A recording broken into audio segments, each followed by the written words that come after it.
I understand that this was partially funded by an Indiegogo campaign, is that correct?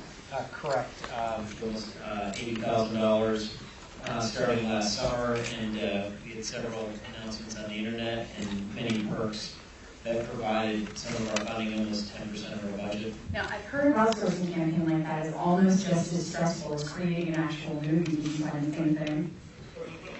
Very much so, but I'm going to let Aaron take over on that here. The campaign was very stressful, but also very encouraging because it allowed us to kind of reconnect with the pre-existing fan base that we had already generated with the web series that we did with FearNet in 2009. So when they say that the journey is everything, that campaign really proved we had a fan base that really wanted to see more. So it was very encouraging, motivated us to get this movie off the ground.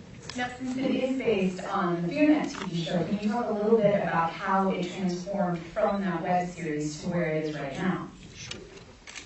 The director, Rob Hall, who also did the web series, he and I, co-wrote the movie, taking it to the next level by bringing in the franchised horror creature that we were talking about for quite some time, the name Black, which is the Andover duplicate that walks around during the last 18, 20 minutes of the movie. So that's primarily what we did. We brought in that creature, fear incarnate. Rob and I had many conversations about that, and we were lucky enough to have a special effects gurus, Bob Kurtzman and Steve Johnson come on board to make that a reality. Steve?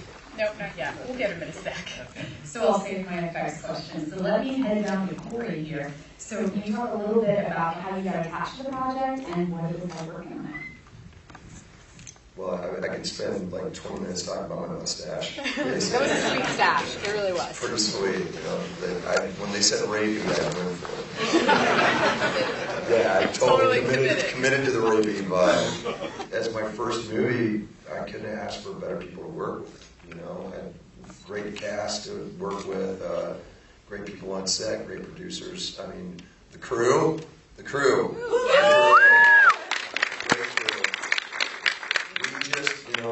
We put our heads down and we made a good movie, and it was a short shoot. The weather was garbage. I think we all caught hepatitis in that place. So it was, we pulled it through, and it was cool to see it finally on the big screen.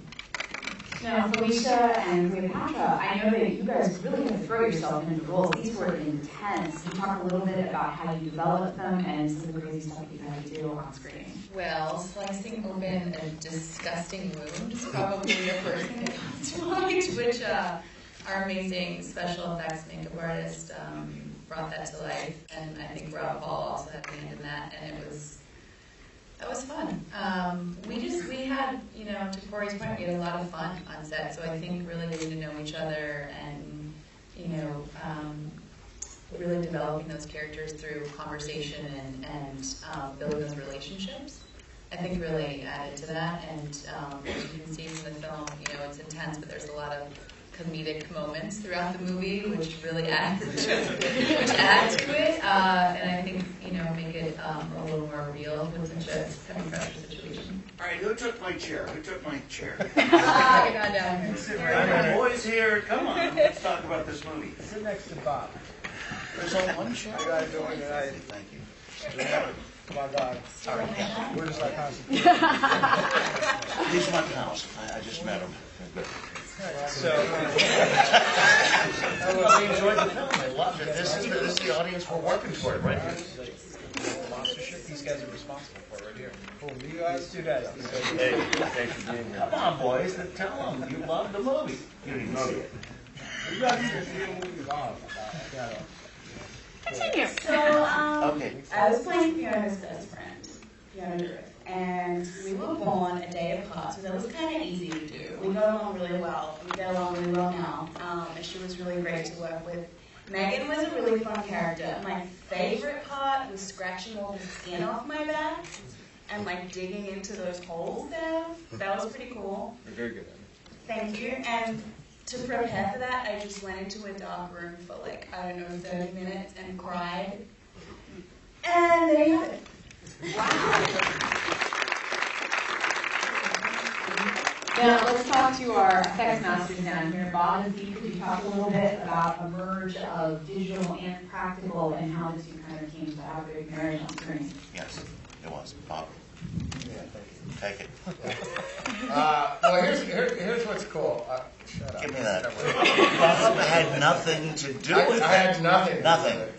These guys over here did the effects. Will you give them the mic? Come on, Bob. No, you know what was cool? First off, I haven't worked with Steve forever, but I've known him forever. And It's a tragedy. And then Steve, they call me and they go, hey, we're going to make this movie in Ohio. And of course, my studio's in Ohio, where I grew up, because I moved out of LA, which I hate, and I moved back to Ohio.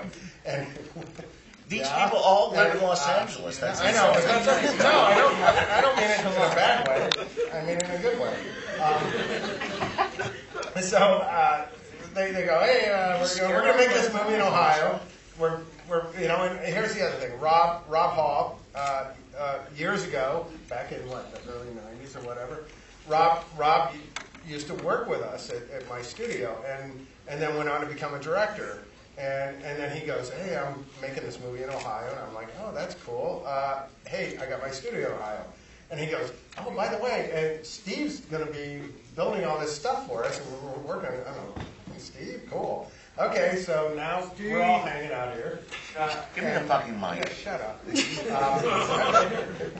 Okay, all I'd like to say here is to my illustrious pal here, my colleague, I'd like to talk about the film itself. The film is really, really good.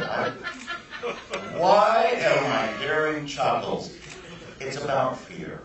It's about the darkness that we all have inside ourselves. I really truly mean this. It is an amazing story. It comes from a deep, dark place inside of all of our minds.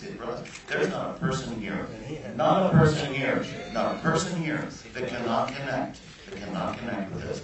It is a really, really, really cool thing. So yeah, when Rob called me up, I haven't done that for a long time, it's been 8 years.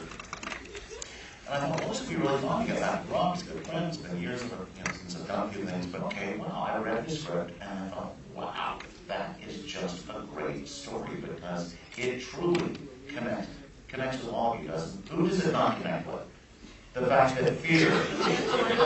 Just you, are you guys can go fuck yourselves.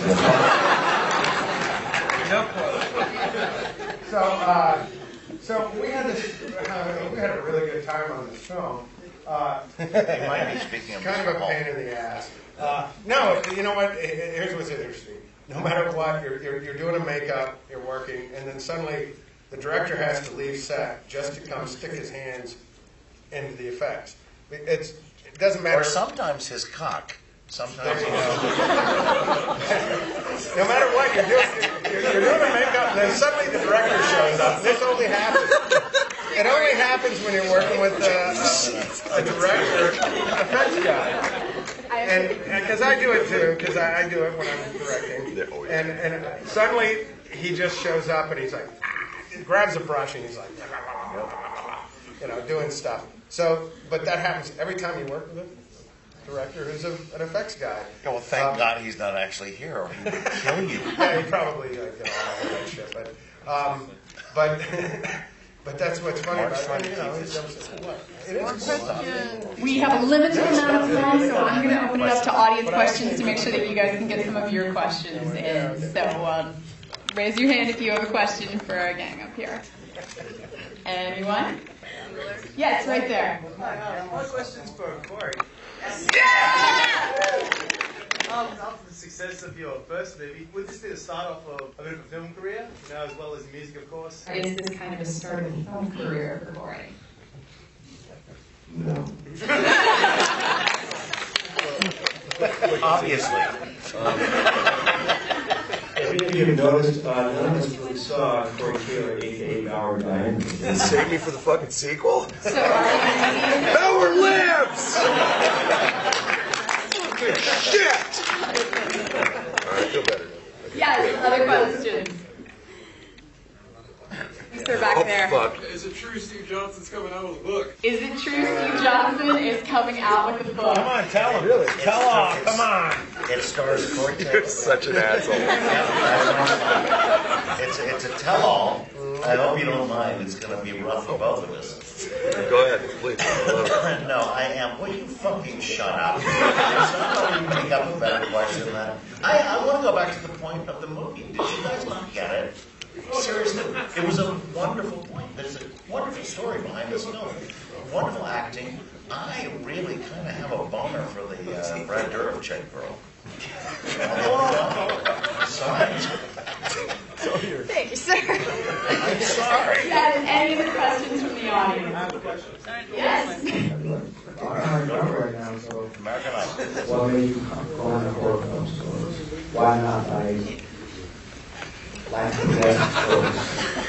Wait a minute, Mark, can you help me out here? Okay, we have one.